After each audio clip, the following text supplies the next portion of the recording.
everybody. Welcome back to the Film Buds podcast. This is episode number 180, right, Paul? Yeah, I honestly don't know. Yeah. I'm the person to ask. And my name is Henry. And I'm Paul. And this week we have a special guest, Paul's wife, Lauren. Hello. Hi.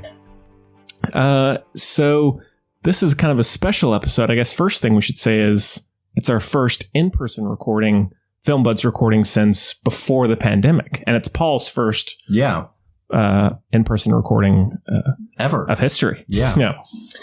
So yeah, thanks again for joining us. And this week we have a review of Loki, the new Marvel series. And then we have a review of Chaos Walking, the new sci-fi thriller with Daisy Ridley and Tom Holland. And then we have a listener question actually about the whole Scarlett Johansson contract debacle. Yeah. And, plenty else. So yeah. Well, guys, how you doing? It's weird to see you so up close. I'm doing well. It is certainly odd. Let me lean closer in. No, it certainly is odd. Normally it's my own headphones and my own mic, and I'm sort of tucked away in a corner of a room. So it's nice to be back. And you and I haven't seen each other in person just in general since 2016, 2017, something like that. Yeah, when was the last time that we saw? Was it college? Maybe. Or sometime shortly thereafter? I think it was shortly thereafter. Okay. Yeah. So yeah, it's been a while, and it feels weird to be back here. Oh, my dog. This used to happen all the time, so I guess it's fitting. Oh, hello. Yes, hello. Yes, my dog is joining us. So, okay, well, I guess the first kind of big thing that we should mention is the whole moving forward thing. Yeah. So, all right, so if you didn't know, if you haven't listened to previous episodes or any recent ones, shame on you. Yeah, shame on you. And yeah. Well, go back and re-listen. Yeah. So I joined the Air Force back in May. And I have a ship date of August 17th. So it's about a little more than 2 weeks from this recording date. And so Paul here has graciously offered to pick up the production side of things and the hosting side of things while I'm away. I'm not leaving the show by any means. Oh my God. There you go. Sorry, getting my dog in and out here.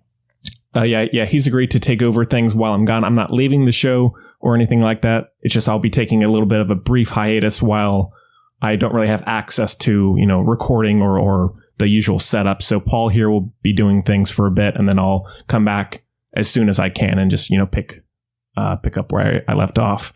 So yeah, thank you, Paul, first of all. Yeah, absolutely. What's your plan here? Honestly, I don't have a clue yet. I'll probably find something to do. Nick, friend of the show, Nick Delgadillo, is probably going to come on. Great guy. And help me out. I'll probably invite on a few other people as well. And have a bit of fun with it. And I don't know what we're going to do, show-wise. I haven't looked ahead at any sort of dates or anything like that of what's going to be out. But expect to hear from some interesting people beyond just myself, and you'll probably also have my wife on as a host as well. So it'll be fun. Yeah. And now, Paul, you have to make sure to not get power crazy. Yeah, right. It can happen with a show like this. All right? Yeah. Go mad. Yeah. With all the sway that I have over the listeners. Yeah. I mean, but you basically have the platform of Billie Eilish. Mm-hmm. It's that size. Oh, yeah. It's a movement. So yeah. So just, keep that in mind, and we'll keep, kind of repeating that over the next few weeks. But more than likely, I think next week will probably be my last one before I leave. Potentially, I could do one more, but it just depends on how busy things get for me on my end. So yeah, just know that, and the show will keep going. So don't you worry. All right. Well, should we get to it? We got plenty to talk about. Yeah, sure. All right. Well, let's get to our first review, which is Loki. And we have a clip, so take a listen.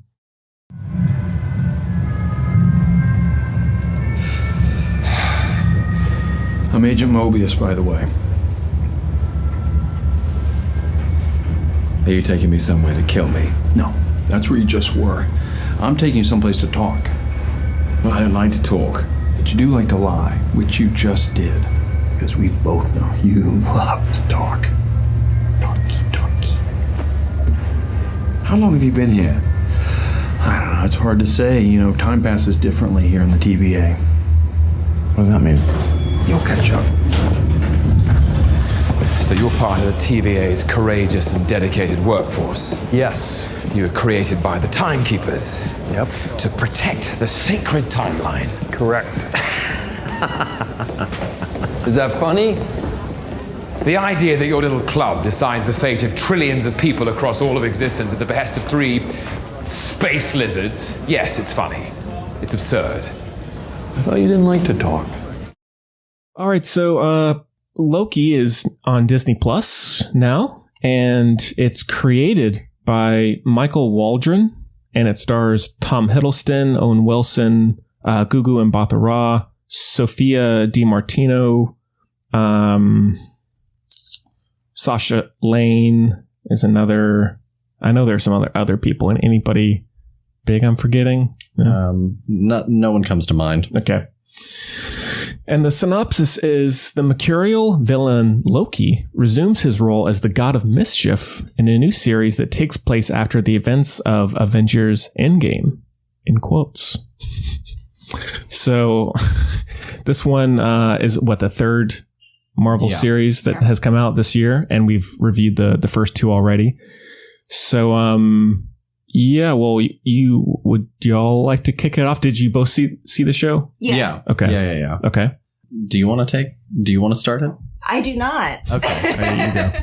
I'll start it then. I saw the trailer for it and I liked the trailer, obviously. I try to keep up with marketing for a lot of films. I know that some people are anti-trailer, but I like to keep up.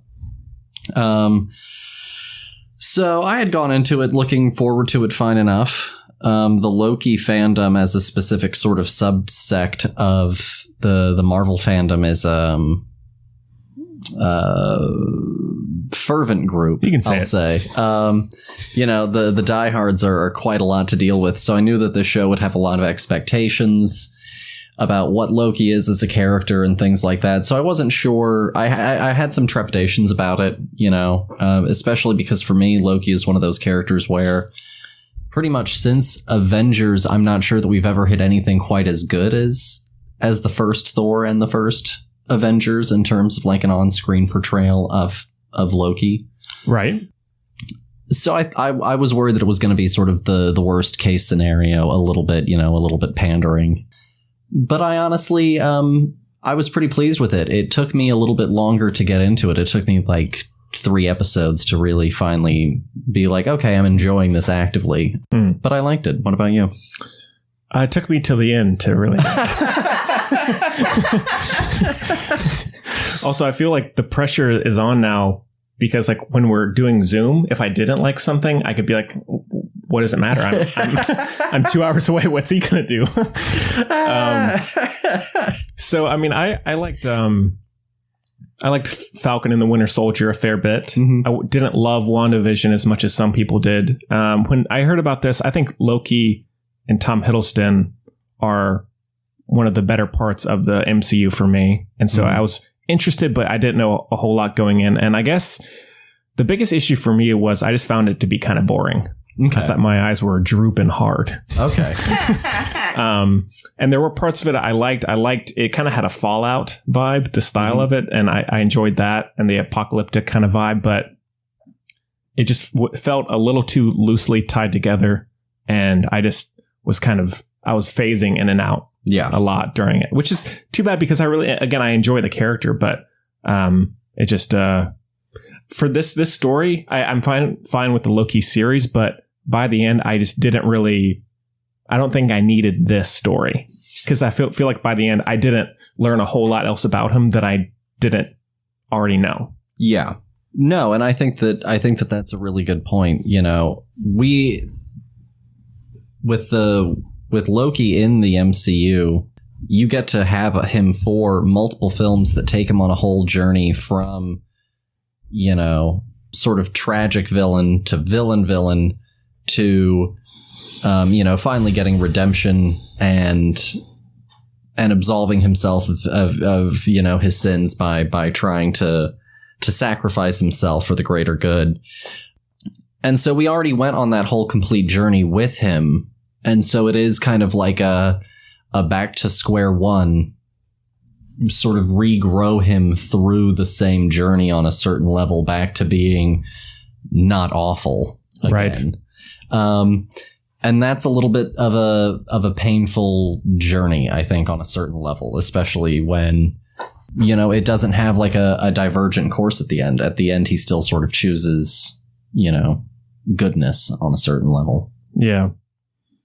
Lauren, what about you? Honestly, so starting this one, I wasn't really into it. Honestly, I liked where it was going. I didn't really know. I feel like I needed maybe more episodes or something, so that way they could kind of sink into some of these plot developments.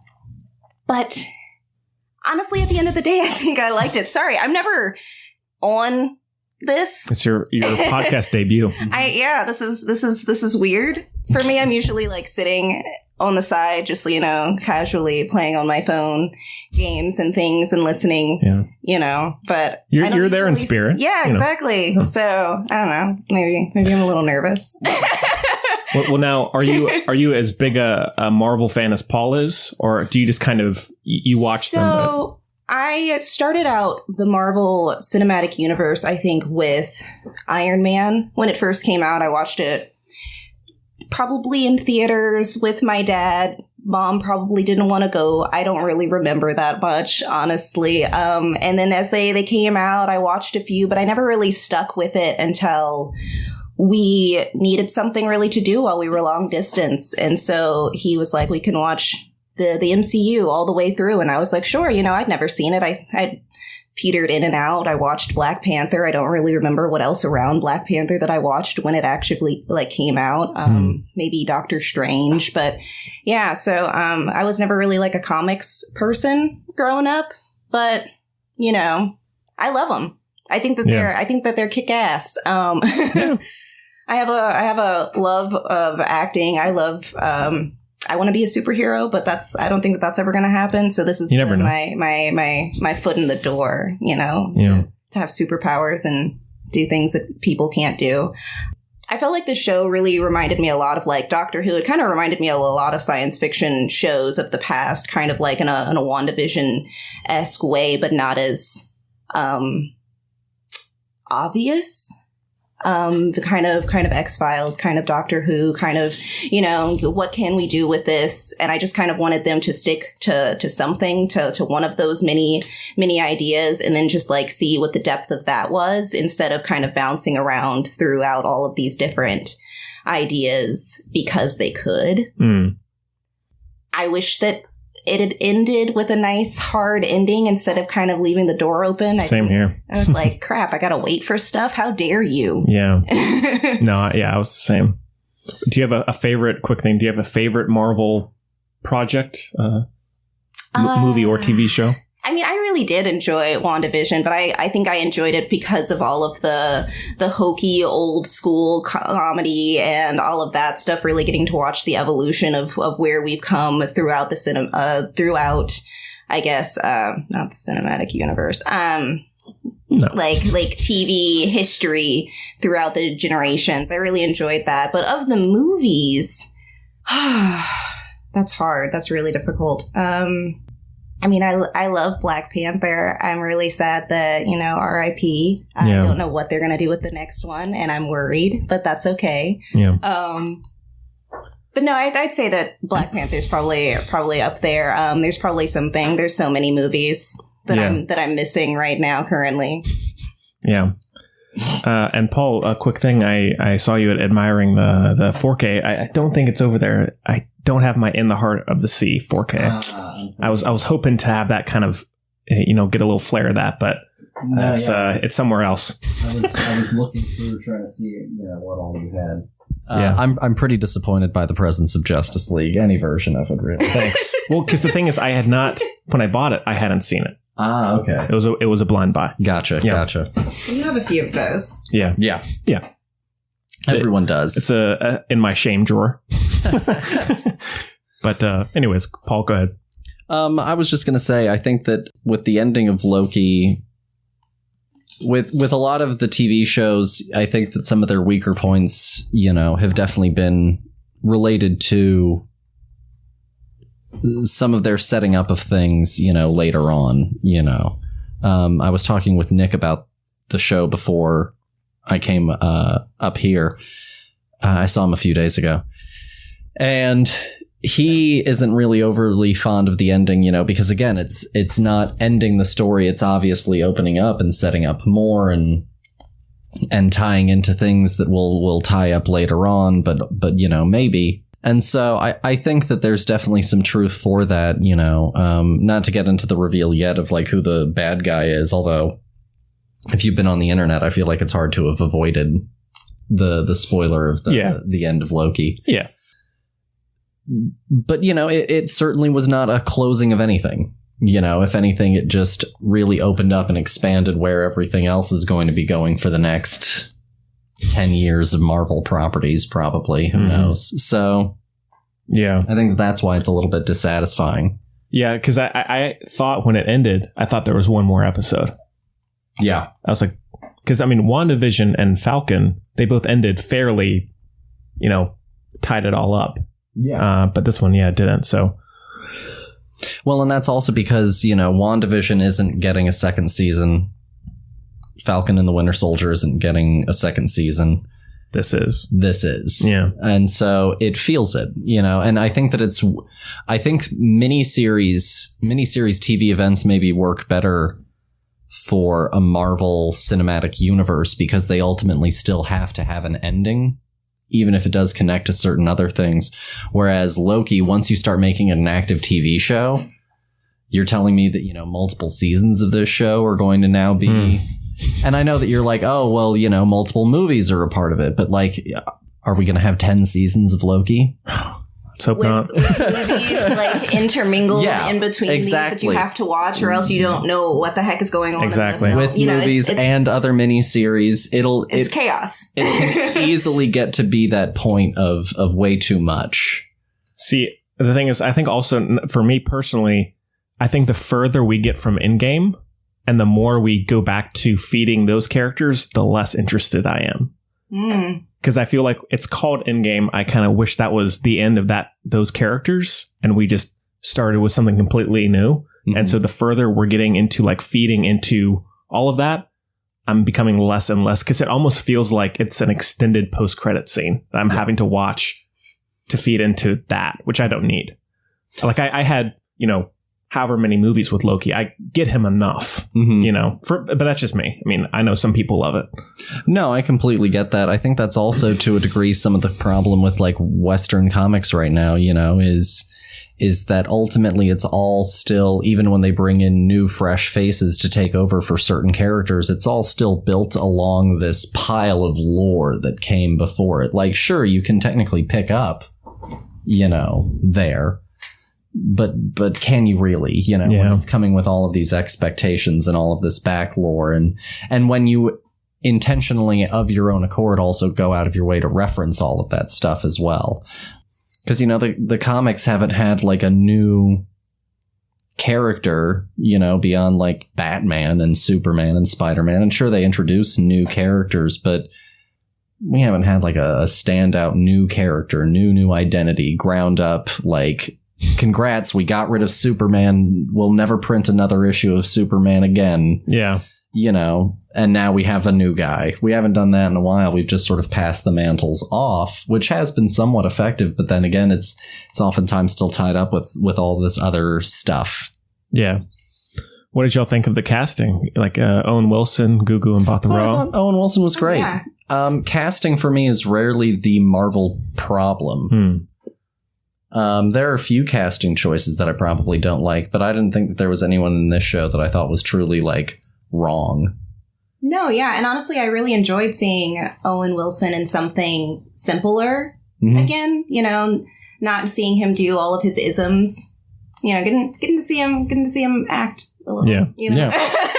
Not to sound cruel to Owen Wilson or anything. I think that a lot of actors nowadays find a niche, a character that is really comfortable, and they play that consistently throughout things. Those are the things that they get, cast in to play. So I was really excited to see Owen Wilson not get cast to play Owen Wilson. Yeah. No, I agree. What about you? No, I thought it was. Yeah, I liked seeing Owen Wilson in this world, and I mean, I did really like the look of the world. I thought the design was really interesting, and I also really liked the look of the monster in the clouds, like kind of coming out of the clouds with the eyes. I thought that was awesome.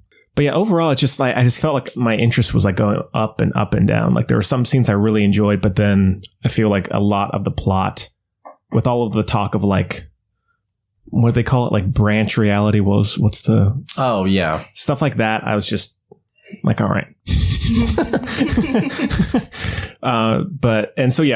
It's probably, as much as I hate to say it, it's probably my least favorite of the three shows. No, I think that's fair. It's probably also my least favorite as well. Okay. I think it's fine. I think that it even has moments of greatness. But, it came, it kind of left, it didn't constantly wow me. It didn't necessarily, I think, kind of to your point, make a case for itself existing, especially in the case of explaining more about who Loki is as a person. So no, it certainly is fine. It's good to watch. There are definitely some highlights worth watching, especially like getting to see all of the variant Lokis is probably one of like my highlight moments of the show. The alligator was good. Mm-hmm. Yeah. But I think that they could have been more playful with it, for a show about the god of mischief. I will give you that. It was a little dry at times. And also I think for me, Loki is at his most interesting when he's bouncing off of Thor and his family. I think without that, for me, it was really missing something. The conflict there just wasn't as potent. Well, it's kind of like stripping, Batman away from Joker and that kind of thing. Those characters are the perfect foil characters of each other. So when you pull them from what created their context in the first place, you immediately zap some of what made that character pop, especially. Yeah. Yeah, but I was reading Letterboxd reviews, and the people were like, time after time, we're going like 5 out of 5. I was you are mental. But no, I mean, I think Tom Hiddleston especially is still awesome. He's great. And I just like the look of Loki, and whether it's his costume or if it's him just in a suit, I think that looks great. And it's really cool. The whole train sequence, I really enjoyed. That was probably one of my favorite parts. The look of those guards in the blue, like the blue sweater, that was good. And yeah, I mean, it's not what I'm going to like go back and revisit constantly, but there are still parts of it I enjoyed. Yeah. I just wasn't as wowed by it as some were. No, certainly not. And also on a certain level, it kind of felt almost, not that I have anything against the actor or anything. For me, spoiler alert, on a certain level, I wasn't too sure about the reveal that the person that was behind it all along was this character that we've never met, never talked about, never discussed, and it's obviously now just, here's how we're putting in the setup, and that's, I think, the big issue that really whiffs the ending a little bit. Yeah. It's not connected to anything other than what's to come. Yeah. But I like that actor a lot. He was great in Da 5 Bloods. Right. Yeah. And I do like Sasha Lane a lot from American Honey, and she was in the Hellboy reboot. Yeah. Sadly. Kind of, yeah. The Agent. Yeah. Yes. Okay. Sorry. Yeah. I'm not as good with names, dear listener. It's all good. Yeah. Well, I mean, anything else about, and Lauren, since it's your first time, anything else about Marvel in general for you that are any other big thoughts?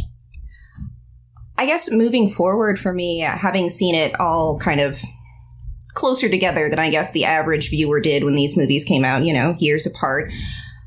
I'm worried that now that we have the multiverse of madness, it's the end of the Loki spoiler is what we've all been leaning to in the rest of the Marvel universe, which is the basically anything is possible. And when anything is possible, dear God, control yourselves, I guess is my worry here. You know, I feel like they're going to maybe take it further than it needs to go.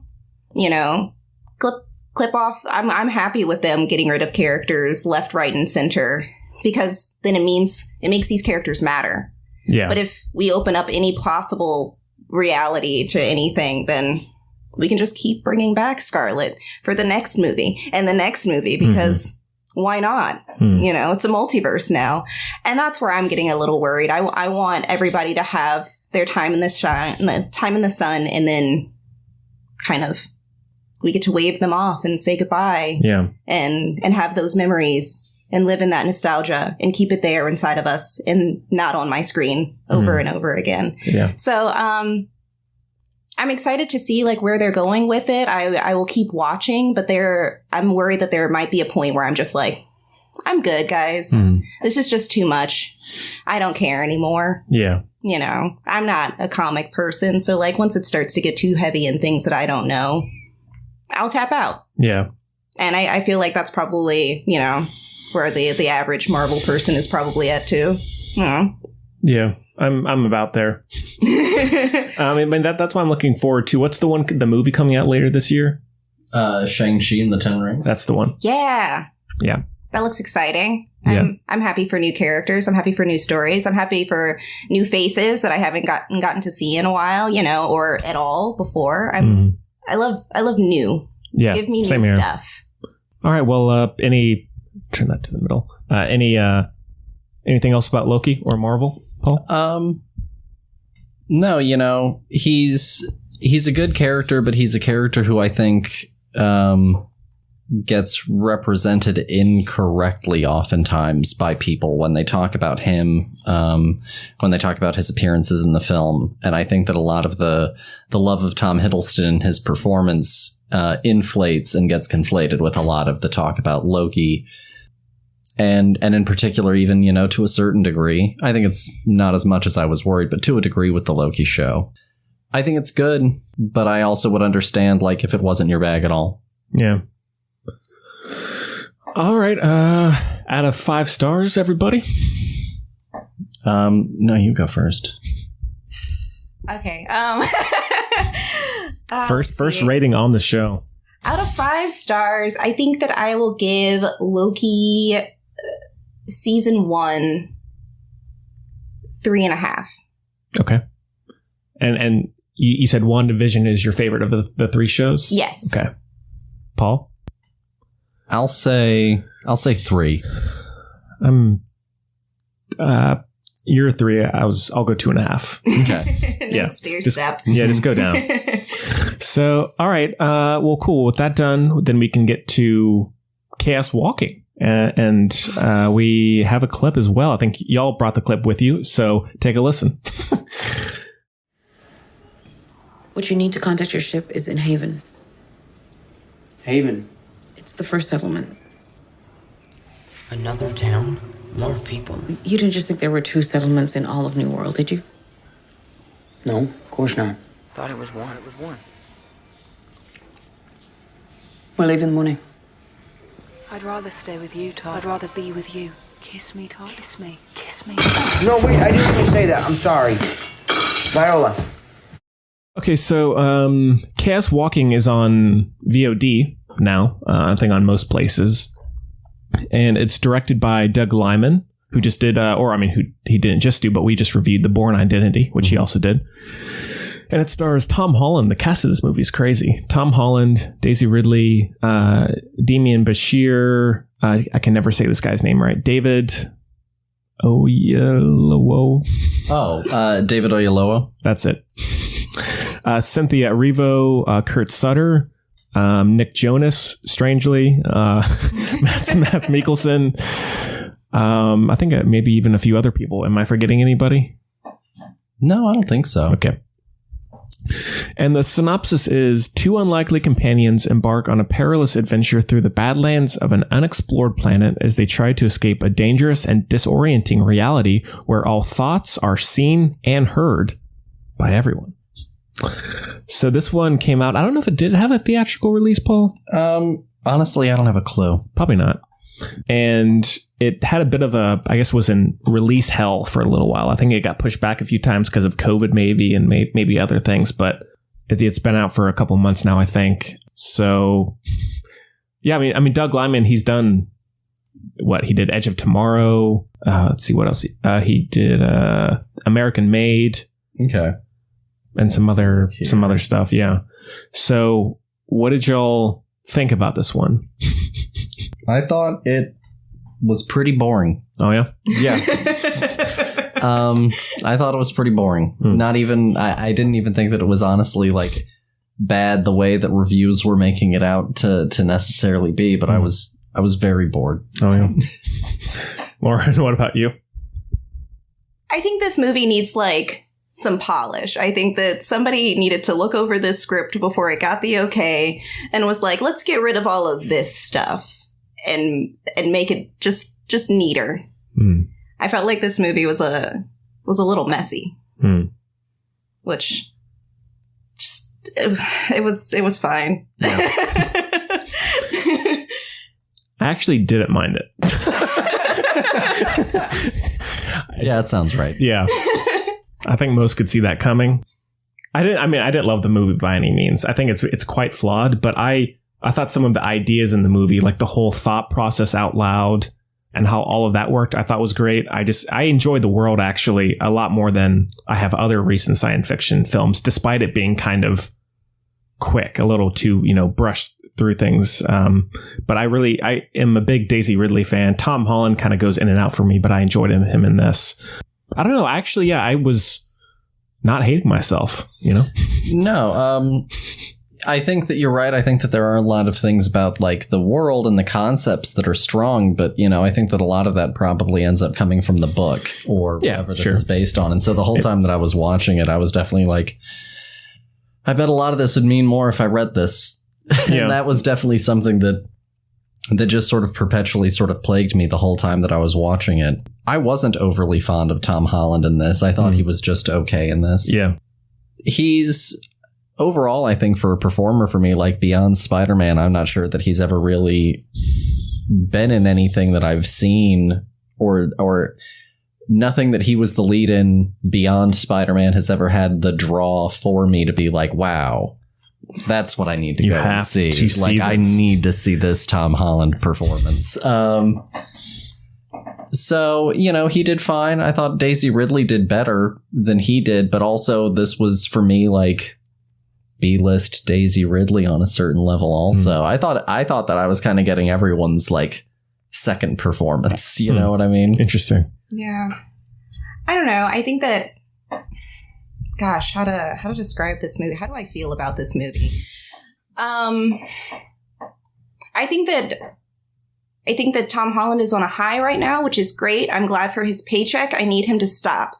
I think he's wonderful as Peter. I think that he's charming. I think that he's interesting. He's got these like quirks that are endearing about him. This character has none of those things for me, but strangely the same accent. I'm not sure how much of an American accent Tom Holland can do, but I'm good with New York. Let's try something different. I thought that this was just like a fine performance. I felt like this could have been anybody on a certain level. I didn't see anything from him from this that I was like, yes, top notch. Gotta watch it. Yeah. Best of the best. I definitely thought that Daisy Ridley was a lot better. I guess she's blonde in the source material. I didn't see why she needed to be here and why they chose that blonde, but it's not her blonde. It's not. Yeah. I thought that the cast was great, and I was excited to see all these faces that I wasn't expecting to see because I didn't know anything about this movie before we walked into it.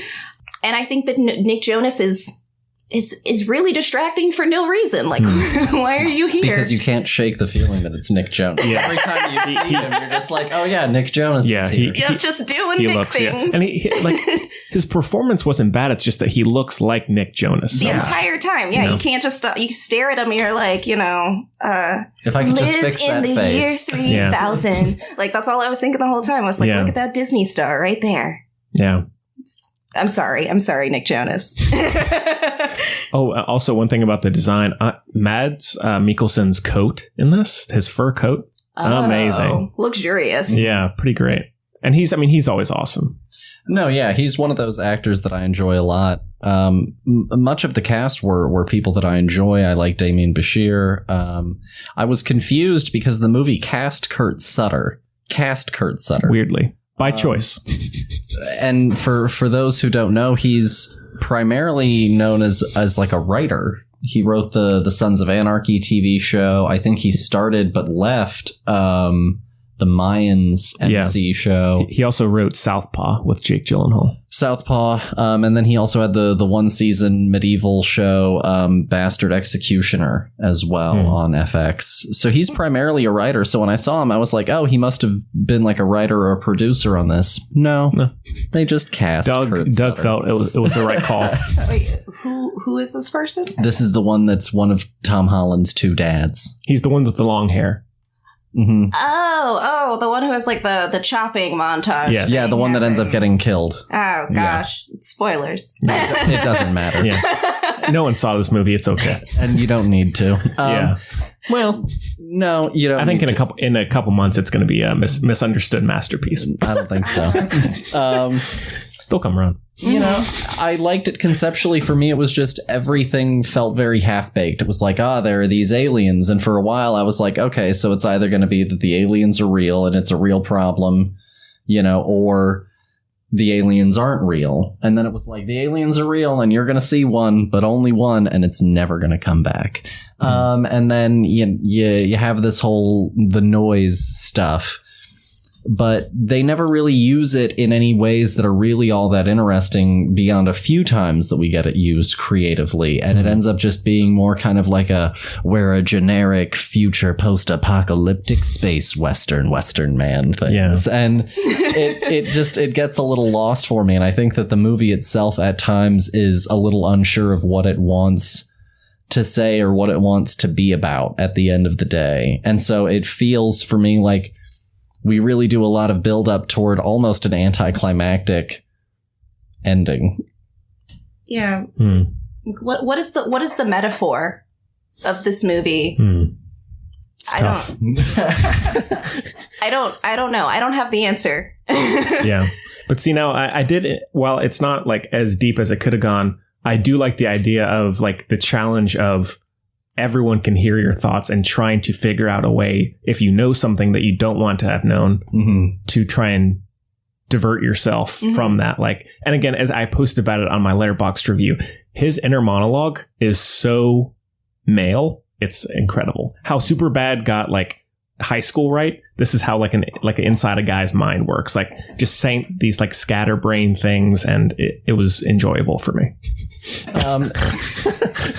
I think there are definitely some moments of comedy from it. I could have pulled up on the stick on it a little bit just because I was like, does he have like ADHD or something? He feels frenetic in his thoughts, you know, at times. He felt like at times I was like, I feel like you're doing this for comedic effect and you already got your laugh. Yeah. I was like, yeah, at the beginning, it was like, he was just saying his name over and over. I was like, dude, chill out. Like, what are you doing here? But then I guess it kind of plays into more of like later on of like, I'm just going to say my name over and over so they don't hear, you know, my real thoughts. But I mean, I did enjoy that. And I liked the mirage-y look of the noise. I enjoyed that. And I mean, it's just kind of the fairly simple sci-fi film I just found refreshing, even if it didn't get some things right. I don't know. I watched it till the end with interest. With interest. I guess for me, like I wanted the noise to be like individualized more so, visually, color wise, or like how it moved or how it felt. It just kind of, everybody's noise felt exactly the same unless they were doing something very hyper specific with it. They were just kind of like, everything is orange except for the parts that matter. You know what I mean? Like they were like, oh, let's do the circle around the head thing a few times. Let's box her in with our minds, you know, in the log cabin thing, which I thought was great. And then everything else just kind of felt like I was looking at like a weird, like, I don't know, version of ghost fire coming off of everybody, and it didn't look different. It was all the same, and I was like, are you guys all thinking exactly the same? I thought we were all individuals, you know? It felt like at times like that, it felt like a video game. I was watching a video game cutscene, for better and for worse. Yeah, that's fair. Yeah.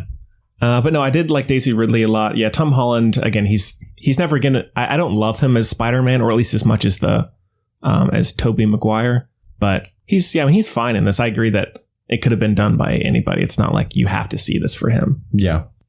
But just such a waste. Yeah. But like with in terms of the direction, I did like how frenetic the flow of the movie was for a while. Like it was kind of an endless chase after a while, and I enjoyed that. Mm-hmm. It's just that by the end, you stay at that ship crash, and you're kind of there for a while, and then it kind of killed the pace a little bit for me. But no, actually, I enjoyed it more than I thought I would, because I knew nothing about it going in aside from who was in it. Yeah. So yeah, you know? No, yeah, that's fair. Okay. Any final thoughts on Chaos Walking? Oh, there was this moment where Daisy Ridley is escaping away on motorcycle, and like Tom Holland's on, I think, horse following behind her, and they do some close-up shots on Daisy Ridley and Tom Holland. This is like in the first act or so of the movie, and the most obvious green screen possible.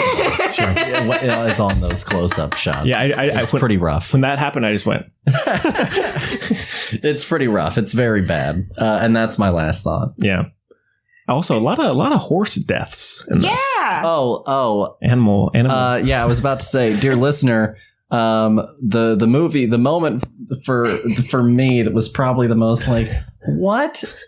Why? The dog was the moment that the crazy preacher man goes, I'm gonna stare you in the eyes as I drown your dog. Yeah. I have a lot of notes for that whole character just in general. Not for the actor. The actor did a great job. He was fine, yeah. I have a lot of questions about his psychosis that were not answered in this movie at all. I guess for me, I wanted the noise to do something, to serve more of a purpose, you know? Because it's just guys who have this thing happening to them. None of the women have the noise. Right. And so I guess I wanted it to be like a surprise. The women have always had the noise. They can just control it better or something. Yeah, see, that's what I was thinking. It was either going to be that, or they just didn't have it at all. And so it was kind of more, I guess, there'd be a conflict of men trying to figure that out, but never being able to, or something along those lines. I guess that's what ends up happening, really, you know. They get mad that they can't understand what their wives are thinking all the time. I guess, is that a metaphor for real life? That. Gosh, I just never know what my wife is thinking when she doesn't want me to know. Damn it. I'm going to slaughter the village. I guess I'll murder all of the women in town, and that'll show them. What was your next step? What you go from? What comes next? You're going from, I wonder what she's thinking. Oh, I'm going to kill you. We go to, I don't understand what they're thinking, to, I'm going to try and enslave and control women, to, you know what, I'm just going to murder them. Yeah. We're living in a world that does not have the technology that we can, like, you know, propagate after this generation. Yeah. But the women have got honestly, I don't really think they cared about the next generation. Tom Holland couldn't read. So that's true. I don't think they were really like, oh, gosh, the next generation. Oh, their woes. They were like, here you go. It's like if you took Children of Men, that concept, but people weren't trying to figure out a solution. Yeah. It's like they were saying. They were like fine with it. Whatever. And like maybe that's the thing, but I don't know. It felt a little. I got a lot of questions. That's throwaway. Yeah. And those are my final. Yeah, I see. Okay. All right. Out of 5? I'll say 2. 2? Lauren? Yeah, I think 2 works for me. I'll go 3.5. Cool. Damn it, Henry. Yeah. Gotta leave people something to be upset about when they're listening. All right. So, all right. Although I won't get into that. I've seen other people enjoy it, but it's few. It's okay. So, all right. Well, any news? We'll get to the Scarlett Johansson thing, but any other news y'all have heard about? Want to talk about anything? No. Yeah. not too much for me. No, honestly, I don't really go diving into news very often. I get all of my updates through him. So yeah, that's fair enough. All right. Well, then let's get to the listener question. So the FilmBudsPodcast@gmail.com is where you can reach us at. Also Facebook, Twitter, and Instagram at FilmBuds and at TheFilmBuds.com. And all of that is in the show notes in case you need any clarification. So if you're a new listener or you've been listening for a while, send us any greetings, comments, questions, whatever you'd like. So the one we had this week comes from, this is interesting because this could be a typo or it could be not. It comes from Runway Steve, not Runaway. So he either is an outlaw who did a typo or he could be an air traffic controller of some kind. I'm going to guess air traffic control. Okay. I guess he could potentially work in like the baggage. That's true. You guys are thinking that. And I was like, model all the way. Oh, that's true. Runway. Oh, yeah. Okay. Well, Runway Steve, let us know. Yeah. There you go. Clarify this for us. What kind of runway, Steve? Yeah. It says, hi, Henry and Paul. The Scarlett Johansson Black Widow contract debacle is hot news right now. So I decided to pass it on to you. Do you think she is in the right? Thanks for the tight podcast. Thank you, Runway Steve. Thank you, Runway Steve. Tight. Yeah. Do you want to take it away, Henry? Yeah, I mean, I can at least, I guess, set it up. So the whole thing is, Scarlett Johansson, Black Widow was released on Disney Plus as well as in theaters, and she has now come out and said that it was it only going to be a theatrical release when she signed the contract? Yeah, apparently contractually it's supposed to be only a theatrical release. She got her base salary, but then there was supposed to be some back end stuff from the theatrical release that she was never really given to, or at least not as much because so many people saw it on Disney Plus. And so she's now trying to get that money and get justice, so to speak. Yeah. And now other actors have come out and said, oh, wait, this movie, like Gerard Butler said, hey, I didn't get paid $10 million from Olympus Has Fallen. So he's pissed off too. Gosh, I wish I could get paid $10 million. Yeah. Yeah. So it's a big thing right now. And Disney has come out and said, that we're very distressed and sad about this whole thing. So it's a big, as Runway Steve said, it's a debacle. Truly. Yeah. I'll put it this way. If, contractually Scarlett was supposed to have certain things and, Disney backed out of certain things and didn't come up with some sort of way to compensate fairly according, for those changes to Scarlett or to, I think the other person that's now thinking about doing it is Emma Stone for Cruella. Right. Yeah. If they are contractually owed something, then they're contractually owed something, and that's fair. And it's completely fair for them to pursue it and for them to want to pursue it. And I honestly don't have any issue with that. But that being said, you will have to excuse me a little bit as I roll my eyes while you do it. Okay. Because at the end of the day, you are one of the highest paid actors of all time. If you truly didn't get anything, then that does suck and absolutely go and sue them. But also your base salary was, at the time it was $20 million or some change. And so you're also not going to get a lot of tears from me over your plight. If this is, potentially going to help set a precedent to where future people won't get screwed over, then I think that's probably for the better. But, I don't know. The Gerard Butler one, I think I find equally as ludicrous, if not more ludicrous. I think it's more. And honestly, the movie just wasn't very good either. I don't know how to tell you that. There's a chance that some of the drop off from week 1 to week 2 was that word of mouth got around that you didn't have to go. Yeah. That it wasn't worth risking the pandemic to go to. Yeah. Lauren, you? Oh, well, yeah. Okay. I feel the exact same, so I'm just gonna take that as my own. No, I agree. It's legally, if she signed the contract, that's what they said. Regardless if it's a pandemic or not, she should get that. Mm-hmm. But again, as you were just saying, regardless of whoever actor it was, you're getting 20 million. You're getting, I mean, who knows how much from all the other Marvel films consistently, I'm sure. I'm not going to stick with you. Please get what you're owed. But as you were just saying, I'll be there next to you. Rolling Yeah. So yeah, it's, I mean, I hope, if there are other actors out there who have been robbed of something, hey, I mean, by all means, get what you're owed, but you can dial it down. Yeah. Lauren, what about you? I mean, I'm in agreement, honestly. I think that it must be really nice to just blow up the internet about your one problem and everybody be like, yes, queen, get what you want. Yeah. You can take over the world, because then I would do that for so many things. Yeah. But in normal world, we can't do that. So I'm sorry for not, I guess, feeling sorrier for you. But yeah, totally. By all means, get what you think is right. Do you love it? But also, I don't know, maybe spread the love once you get it. Yeah. A little. Put all that money to something else. Yeah. Something Other useful. than, I don't know, your bills, maybe Yeah. donate to something. Donate to something great with that money, and then it'll be worth it, because otherwise, you've got enough of it already, right? Yeah. Yeah. It's, I'm sure she's not too. People are facing eviction, Scarlett. Yeah. Literally, we're in a pandemic.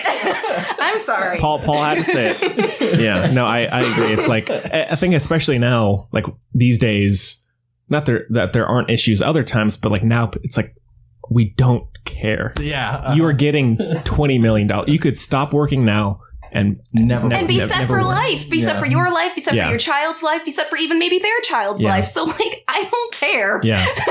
I'm so sorry. If 20 million is your base, that's not bad. Yeah. We're not getting that. No. So I'll be lucky with $1 million. Thank you. Sign my check. Yeah, 1 million. Thank you. Yeah. I love Scarlett Johansson, but yeah, this is a bit when I heard about it, I was like, all right, I'm going to keep scrolling. Yeah. There's more pressing news in my news feed right now. I'm sorry. Yeah. So, yeah, I mean, it's, I don't know if I have many other big thoughts. It's just, it's an odd thing to get upset about. Yeah. In the big scheme of things. Yeah. So, go ahead. But, Disney, I will at least, I guess, say this in a certain amount of defense. Disney Plus, there was some screwing over of the costume designers not owning some of the creative rights, if I'm not mistaken, to some of the costumes from Cruella, or not getting some of the kickbacks from how those things were getting used, or something to that effect. So it would definitely not surprise me if at Disney, if they're pulling bullshit at one level, they're pulling bullshit at every level. So, and also that argument or that situation is a little bit more relatable. Oh yeah, because I mean they're still, I mean, probably be getting paid a lot, but it's still that's a little bit more understandable, than a the top actor in the world or one of them. Yeah. So hopefully they improve their practices after this much visible sort of scrutiny of their practices. And I mean, if you guys still want to fight the good fight, there are plenty of other fights out there worth fighting. So take this energy and move it to something better than your wallet. Yeah. No, definitely. Yeah. All right. Anything else about this subject? Yeah. No, I think good. Yeah. All right. Well, thanks for the question, Runway Steve. And again, the FilmBudsPodcast at gmail.com is where you can send us those. Also on Twitter and all that, which is actually where this one came from. So yeah, well, cool. Well, do y'all want to end off with some picks of the week? Y'all been watching anything? Sure. Oh god, we don't have I should have brought the notebook. I didn't even think about it. We just watched Bourne Supremacy last night for date night, which was a good time. We just actually went and saw The Green Knight. We went and saw that in theaters. And it's not for everyone, but I certainly really liked it. I feel like the marketing is selling a more exciting movie. Not that the movie's boring, but faster paced, action-paction. It's more of that kind of a fantasy vibe. This is definitely more of a weird stranger sort of fantasy story. Yeah, it's definitely a slower paced movie than I think what we got in advertisements, and we went in knowing more about it. We read the story that it was, well, I guess a synopsis of the story that it's based off of, which actually I think really helped because it helped keep me grounded in what I knew was fact about the story, so that way the fantasy elements, I could just let them kind of like happen without being like, so who's what now? Mm-hmm.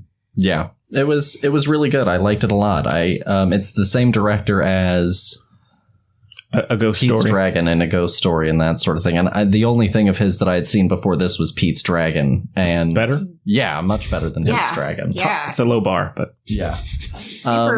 Super inventive, very adventurous. I really enjoyed it, honestly. I called it like a live action Miyazaki movie. Okay. You know. Interesting. It lives very surreal. Fully, within that surrealistic fantasy element, and if you allow it to take you for the ride, I hope you enjoy it. Mm-hmm. Yeah, I've been wanting to see that one, so that's. I'd say it's definitely one worth seeing for sure. Okay, I liked it a lot.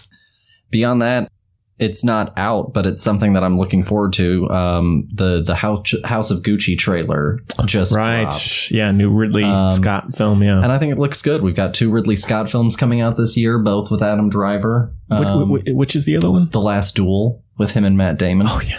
And I'm looking forward to both. Yeah. I agree. All right. Anything else for either of y'all? No, I don't think so. No. Now, do y'all typically watch everything together, or are there things you go separate? Yeah. We. The only thing that he has ever watched, I guess, quotes around that without me, was finishing Da 5 Bloods because I had to tap out halfway through the movie. But other than that, we watch everything together. Okay, cool. We spend a lot of time together. Yeah, well, that's understandable, I guess. Well, this week I don't have much at all. I've been watching a little bit of the Olympics off and on. I'm more of a Winter Olympics kind of guy, but summer is okay. Then I've been watching Curb Your Enthusiasm, which is awesome. I love that show. And I don't have much else, honestly. Just I've been kind of busy with other things. Yeah. So you ready to ship out? Almost. Getting there. What all do you have left to do? I have one last fitness test and then I'm good to go. Okay. And that should be fine. What's in that fitness test? Same stuff as before? Same stuff as last. Okay. Yeah, I just have to do it again. Okay. Which it should be fine. But then I'm good to go in a couple weeks. So we'll see how that goes. Nice. Yeah. So do you get like regular fitness tests after this last one, or is this one like the last one forever? This is the last one before I ship out, but then once I get after basic training, it's going to be like kind of they're like running me into the ground, basically. Just that's why I have to prepare so much beforehand, because it's just like there's a show called, if anybody's seen it, called Surviving the Cut, which was on Discovery, and it's cameras in the special operations selection programs. That's what I have to go do, which is just so exciting. So it should be fine though. But so that's cool. I got a big thing coming up. All right, well, anything else, y'all? No. All right, well then next week, I think I'll still be on. Paul, what are you thinking? Not a clue. The Suicide Squad comes out on Friday. Oh, does it? It does, yes. Okay, we could do that. Okay. Cool. So I guess we'll shoot for that then. And so, well, y'all, thanks so much for taking the time and driving down here. Yeah, thanks. Thanks for having us. Yeah. Lauren, it was nice to meet you. Nice meeting you too. This was fun. Yeah. Getting to participate. Yeah. Well, cool. Well, we hope you enjoyed it as much as we did, and we'll see you next time.